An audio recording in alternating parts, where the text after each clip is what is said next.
Army Agniveer का result निकल चुका है। अब आपको फिजिकल की तैयारी पूरी अच्छी तरह से करनी है। तो ये समझ लीजिए कि जितना आप फिजिकल की तैयारी बढ़िया से करेंगे, अच्छी तरह करेंगे, उतना ही आपके लिए अच्छा रहेगा। फिजिकल की तैयारी के साथ साथ आप पूरा डॉक्यूमेंट्स बनवा करके अपने पास में रख लीजिए। अभी दोबारा मैं बता रहा हूँ कि रख लीजिए। अपना जो एडमिट कार्ड आपको इशू हुआ है वो रख लीजिए। उसके अलावा जितना डॉक्यूमेंट्स बताया हूँ, सारे के सारे डॉक्यूमेंट्स अच्छी तरह से बनवा करके रख लीजिए। पूरे डॉक्यूमेंट्स में आपका नाम एक ही होना चाहिए, आपके फादर का नाम एक ही होना चाहिए, आपके मदर का नाम एक ही होना चाहिए, आपका डेट ऑफ बर्थ एक ही होना चाहिए। किसी में कोई अंतर नहीं होना चाहिए, किसी में कोई डिफरेंस नहीं होना चाहिए। आपके नाम की स्पेलिंग भी सही वही होनी चाहिए, आपका डेट ऑफ बर्थ वही होना चाहिए जो आधार कार्ड में है, जो आपके 10th के सर्टिफिकेट में है या 12th के सर्टिफिकेट में है। ये आप विशेष रूप से ध्यान दीजिएगा, बारीकी से ध्यान दीजिएगा। और आपको एक चीज़ और बता रहा हूँ, मैं इसी वजह से मैं ये वीडियो फिर बना रहा हूँ कि बहुत से कैंडिडेट मेरे को फ़ोन किए कि मैं पहले अग्निवीर में भर्ती देख चुका हूँ, लेकिन मेरा उम्र अब ख़त्म हो चुका था, इसलिए मैं दोबारा 12th का एग्ज़ाम दे दिया, मैट्रिक का एग्ज़ाम दिया हूँ, 10th क्लास का एग्ज़ाम दे दिया हूँ और उसमें अपना उम्र कम करा लिया हूँ।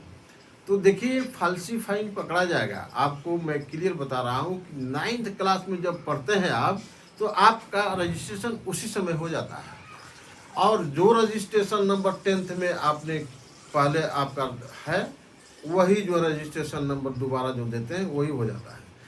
और आपका नाम एक ही है, आपका डेट ऑफ बर्थ भिन्न किए हुए हैं, आपका रजिस्ट्रेशन नंबर सेम है। तो क्या होता है, आपका फादर का नाम सेम है। तो जैसे ही ऑनलाइन चेक किया जाता है, वो आपका दिखा देता है कि आपने भर्ती देखा है, उस भर्ती में आपके सर्टिफिकेट में डेट ऑफ बर्थ था, और फिर आप फाल्सीफाइंग में पकड़े जाते हैं।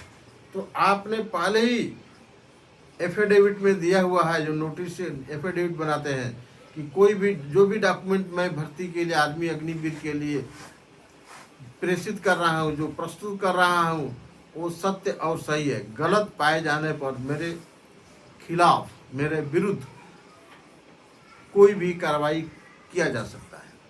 तो ये कार्रवाई किया जा सकता है। अगर आपको छोड़ दिया जाता है तो उनकी मर्जी समझिए, उनकी दया समझिए। आपको वो ज़्यादा परेशान नहीं कर रहे हैं, छोड़ दिए तो आप ये समझिए आपको बहुत बड़ा दया कर दिए।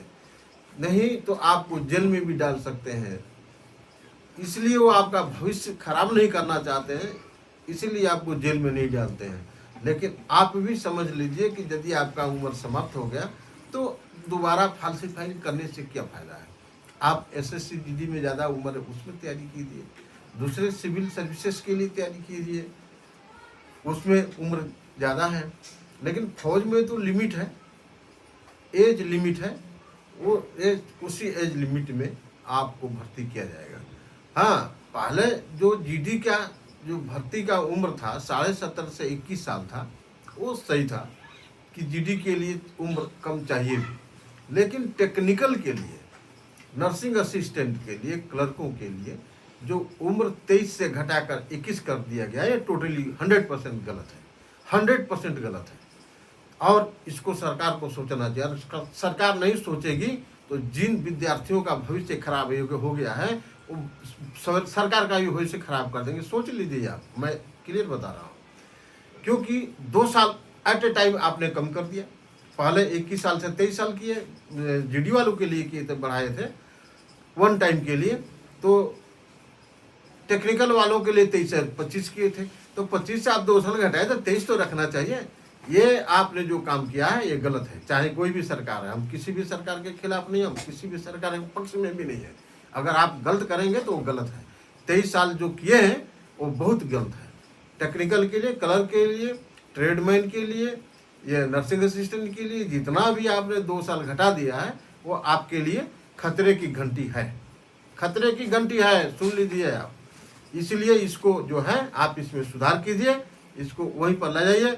तभी यहाँ पर आर्मी में बेस्ट स्टूडेंट जा सकते हैं, ग्रेजुएट जा सकते हैं, एमए जा सकते हैं, पढ़े लिखे जा सकते हैं। आजकल टेक्नोलॉजी का ज़माना है, पढ़े लिखे जो है टेक्नोलॉजी के बारे में समझ सकते हैं।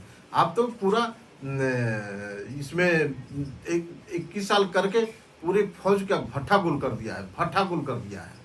तो एजुकेशन स्टैंडर्ड जो ज़्यादा है लोगों को, वो नहीं जा पाएंगे। तो इसके ऊपर ध्यान दीजिएगा।